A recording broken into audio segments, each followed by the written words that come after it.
మొన్న తమిళనాడులో స్టాలిన్ ఓడాడు, విజయ్ గెలిచాడు. కానీ విజయ్కి సంపూర్ణ మెజార్టీ రాలేదు. డిఎంకేతోనే ఉంటామని కమ్యూనిస్టులు ప్రకటించారు, వీసీకే ప్రకటించింది. కాంగ్రెస్ ఒక్కటి మాత్రం పరిగెత్తుకుంటూ వచ్చింది. ఐయుఎంఎల్ కూడా డిఎంకేతోనే ఉంటాం. మరి అతని దగ్గర మెజార్టీ లేదు. ఫిరాయింపుల్ని ప్రోత్సహించకుండా ఉండాలంటే ముందుగానే బలం నిరూపించుకోవాలన్నటువంటిది సుప్రీంకోర్టులో, హైకోర్టు తేల్చి చెప్పినాయి. అలాంటి సందర్భంలో నువ్వు సరిగ్గా బలం తెచ్చుకోవయ్యా ఇస్తానన్నాడు. దానికి రచ్చ చేశారు. ప్రజాస్వామ్యాన్ని మంట గలుపుతున్నారు అన్నట్టు. మెజార్టీ తీసుకురాగా 120 మంది తీసుకురాగానే వెంటనే ఇచ్చేశాడు కదా గవర్నర్.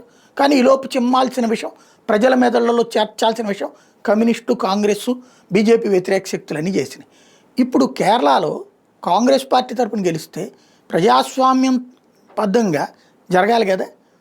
అక్కడ 5 రోజులు, ఏది 4వ తారీఖు, ఇప్పుడు 12వ తారీఖు వచ్చేసింది. ఇన్ని రోజుల పాటు, 8 రోజుల పాటు, అంటే వారం రోజుల మధ్యలో అనుకుందాం. ఎందుకని ఇంతవరకు ముఖ్యమంత్రిని తేల్చట్లేదు? ఒక పక్కన సతీశన్, ఇంకో పక్కన చెనితాల, ఇంకో పక్కన వేణుగోపాలు, వీళ్ళ ముగ్గురు. వీళ్ళల్లో 2 ఢిల్లీలో ఆ కుటుంబపు బానిసలు, ఒక ఆయన కష్టపడి ఫీల్డ్లో ఉన్నటువంటి.